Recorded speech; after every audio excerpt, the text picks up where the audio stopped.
How's it going, guys? Timewarpz here, and welcome back to Dragon Ball Z Dokkan Battle. This is the third part to my personal top 100 Dokkan units. If you have not checked out the other parts, make sure to go check them out in the playlists. It wasn't easy deciding my top 100, so if you do like this video, give it a like, ring that notification bell, hit subscribe. Now without further ado, we're chopping in right into number 71.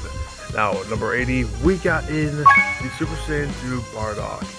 Now this is the Dokkan Awakening of the OG Strength Super Saiyan Bardock. Now, he is not to be underestimated as a unit. When you're looking for these units, Goku Saiyan Super Saiyan 2, he is a good candidate, considering he's able to raise your allies' attack by 30% when your health is above 30%. Now, if your account is as built up as mine, you're going to be able to pull that off very often, and you'll rarely ever see your health below such an amount. Now, the Bardock itself, he is a decent leader for new players, given that he is able to raise all types by Ki plus 2, HP attack, and defense by 30%. It's a decent beginner's lead. However, he is not the best. However, what he lacks in leader potential, he does also make up for the super attack. He is able to do supreme damage to your enemy and raise your attack for 6 turns. He is going to be able to hit hard if you do decide to give him the multi-hit in the hitter potential system. However, aside from that, I also did give him the critical hits, since if he is unable to get off the multiple hits, he is able to get a chance to crit. So it ignores the defense, and with his attack as it is, I'd say it was a safe bet to put him in crits. Now then, moving on forward to number 79, we got the legendary physical Baroli, Chilai, and Lembo. This, for me, is a newer unit on the legendary scale. However, he does make for a decent movie boss's lead and extreme physical lead as well. He is able to raise your attack and defense by 50% with each Ki sphere obtained. He gains an additional attack and defense plus 5% and Ki plus 2 per Ki sphere with 2 or more physical Ki spheres obtained. Not to mention, your allies gain an additional 39% in their attack with 2 or more agility or strength Ki spheres obtained. Your allies gain an additional defense plus 39 with 2 or more attack or int type Ki spheres obtained. He also has a chance of avoiding your enemy's attacks, including super attacks, when your Ki is 7 or more. So, he is able to be a very able to be a utility unit depending on your situation, whether it being you need to deal more damage, you need to defend more, or whether it be you're going to need to dodge. He is going to be a unit you want to put on a movie boss's team, of course, but he is a very versatile unit. He has many choices to go off of, and honestly, his super attacks really do boost that as well. He's able to not only he greatly raises your attack and defense for 1 turn, and he causes mega colossal damage to the enemy, or he greatly raises your defense for 1 turn and causes colossal damage to the enemy and lowers attack. This is going to be great when you're needing to defend, or when you need to deal more damage. Either way, he's going to be a very hard-hitting unit and a hard-hitting tanking unit. Not to mention, a very important tool for your movie boss's team. Now, jumping on over to number 78, we have the UR Tech Super Saiyan 4 Baroli. Now, the thing that makes him a good unit, at least in my case, he is able to boost your grade 8 power category by Ki plus 3, its HP and attack and defense by 130%. Now, it doesn't look like a lot, I know. However, what he lacks here, he makes up here. His passive, Demon on the Loose, gives him an attack and defense boost of 140% when performing a super attack, and launches an additional super attack that has a high chance of being a super attack. And there's another giant 8 power category ally attacking in the same turn. If you put this guy on a giant 8 power team, you are going to greatly raise your defense as it is, making him able to tank more attacks. Now, despite not being at 100%, he is doing a good amount of damage as it is. Not to mention with the super attack, he causes great damage to, what am I saying? He causes immense damage to the enemy and greatly lowers their defense. Now, when it comes to launching these attacks, it's going to be important that you have this defense reduction. If you want to get the best out of your attacks, that's what you're going to need. And as far as the Baroli himself, he's one of a kind. No cap about it. You need him when you're going to run a giant power category team, or in any case, if you have the crossovers, the pure Saiyans. Dragon Ball Heroes obviously is a very underpowered category, but it does have good units. It does have good units, like this Baroli. Now, one of his counterparts being the Strength Super Saiyan for Bardock, who is actually our number 77. Now, he boosts the crossover category, which is a category that doesn't have many leads, but what he does lead, he's able to lead with a good amount. With Ki plus 3, HP, attack, and defense plus 120%, it is a lead for a crossover category that it should not be underestimated. Considering the crossover category has so many other units in it, he is not only able to seal your enemy super attacks, but he also can do an additional attack and defense plus 140%, with an additional attack and defense plus 40% when there are 4 or more crossover category allies on your team. Not to mention, he makes attacks effective against all types when your HP is 80% or more, and you have a chance to perform a critical hit when your HP is 90% or more. Basically, he's going to be a hitting unit. He's going to be a striker, no cow. No doubt about it. I would definitely do not underestimate this guy. He is able to do some serious damage. Now, while we wait for November to come around, or for the next chance for this guy to get a Dokkan Awakening, definitely save him. Definitely grind him out. He is definitely worth your time. Now, moving forward from here, we have the UR Tech Lord Slug. Now, this is also a unit required for the LR Prime Battle Goku. Not for just that, he is a free-to-play unit. He is able to be grinded out very easily, and he is able to do a big part for your Namekian's category. Now, his counterpart, the physical Lord Slug, is a perfect pair for him. Not to mention, he's able to gain Ki plus 3 and attack defense by 100% and raise his attack and defense up to 30%. With the more HP you have left, the greater the stat boost. He also has an additional attack and defense plus 30% when facing 2 or more enemies, and he recovers 30% HP whenever your HP is 30% or less. Now, he is going to be a very important late game unit, especially when you're taking on important events that will obviously deal a lot of damage to your teams. Not to mention with this, he also has a chance to stun your enemy, and he lowers defense with a super attack. So not only will he be a very important unit in terms of late fight, but he will have a chance of stunning your enemy, which will be great in the early fight. Now, moving forward from you, we have the Tech Saunel and Purita. Now this is also a free-to-play unit for the Universe 6 category team, but he is also a Namekian's lead, giving Ki plus 30 HP attack and defense plus 66%. It's not a bad choice to run him. Now he does cause screen damage and raise your allies attack for 20% one turn, but he's also able to raise his attack and defense plus 50% per Universe 6 category ally on the team.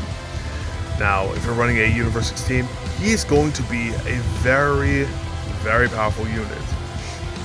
And likewise, he gains Ki plus 1 and attack and defense plus 30% per Namekian's category ally on the team. Now, this is why he's so powerful on a Namekian's team. If you have a full team of Namekians, this boy is going to be a hard-hitting, hard-tanking boy for any team. With the stats as it is, he could possibly be a very, very powerful free-to-play unit. And it's very underrated as well, especially since it's free-to-play. Now then, moving on, we are on to number 74 with our boys, the LR, Physical, Yamcha, and Pawar. Now, this is a World Tournament exclusive unit. You can only be obtained through summons with the World Tournament tickets. He is able to do some great damage. He causes mega colossal damage to the enemy and massively lowers the defense of your enemies. Now, given while he is at this rate, he is not perfected, missing that one slot right there.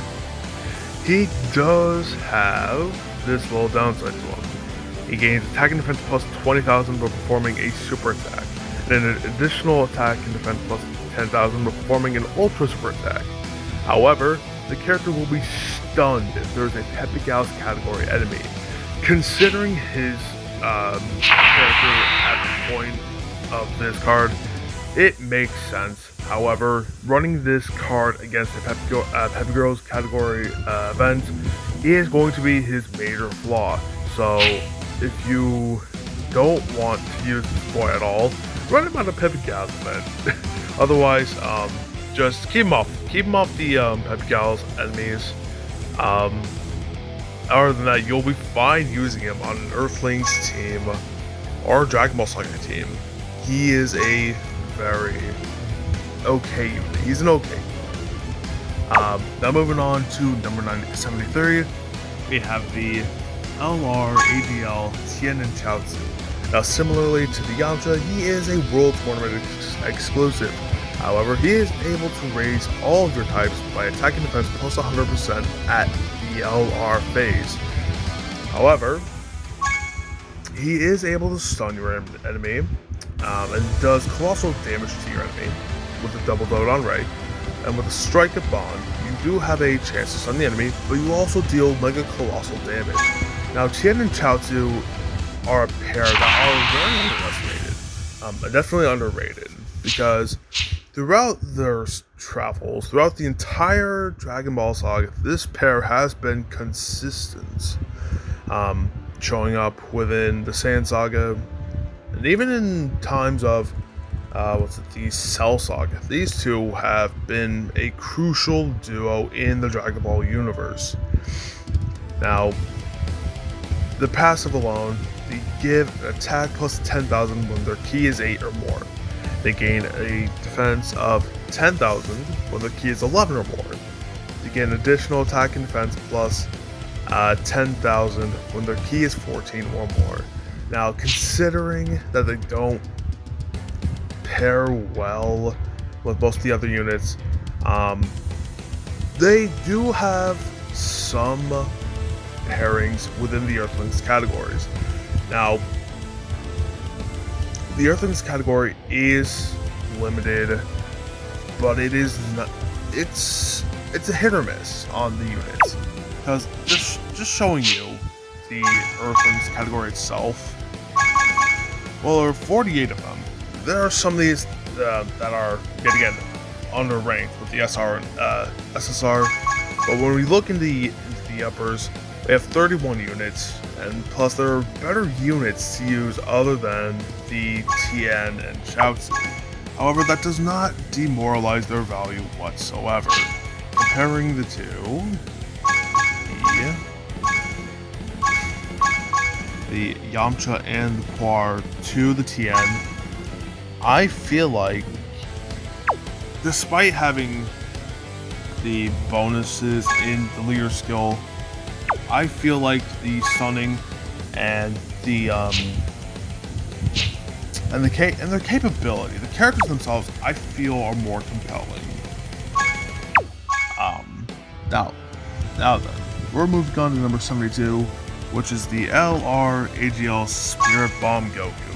This boy from the Fusion Android 13 movie is a unit.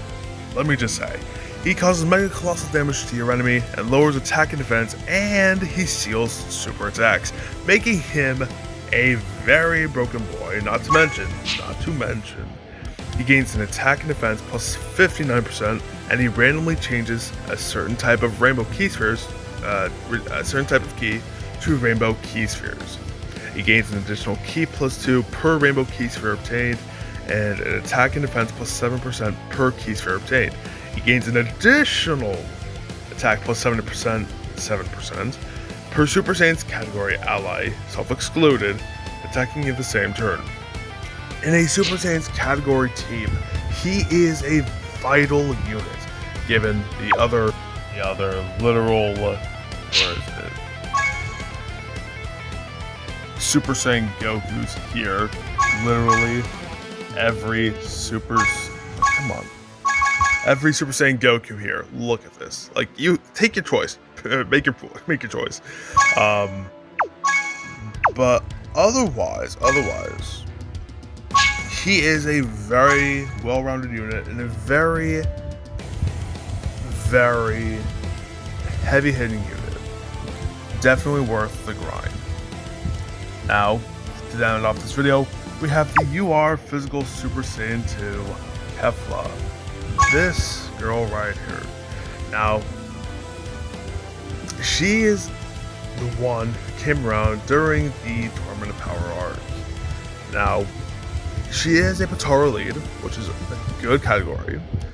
She boosts it by Ki plus 3, HP and attack and defense plus 150%. With that, she's also able to lower your enemy's defense, or greatly lower it, with every super attack performed. So, the unit herself, she is a very important multiple striking unit. At least how I prioritize it, that is. With her ability to lower the defense, I opted to give her the multi-strike. Now, the unit herself, Kefla is the fusion of Kefla and Kale. Kefla is clearly a very strong character within the Dragon Ball universe. She was able to knock out Goku in his Super Saiyan Blue phase. She whooped him out in the Super Saiyan God phase at just Super Saiyan 2. The potential for this character is high. She has a chance to become a very powerful character later on in the series. But in the Dokkan phase, they really do her justice. She changes in key spheres to Fizz key spheres. She gains an attack and defense plus 12% per key sphere obtained, and she has a medium chance to evade enemies' attack, including super attacks. And she launches an additional attack, which has a high chance to become a super attack. Now, when you combine the super attack chance of being very high with combination attacks and the lowering defense, you're going to get some serious defense reduced. Overall, though, she is a decent unit. Definitely don't overlook her. Definitely provide her with a proper team, and you'll be just fine. Now, that's gonna wrap up this video. Thank you all so much for watching. If you liked the video, like the button, smash that like button. Ring the notification bell, subscribe, if you haven't already, check out the music in each video. Brandon Yates does a great job in these scores. He has work in the channel Death Battle, in our series as well, but definitely go look him out. He's definitely a great music producer, composer, however it be. Well, I rambled on long enough. Thank you so much for watching, and I will see you all in the next video. Timewarpz out. What you're given, that's how we live it. Don't be mad at the system, it's simply how we've existed. I hear a lot of people talking like they politicians and choose to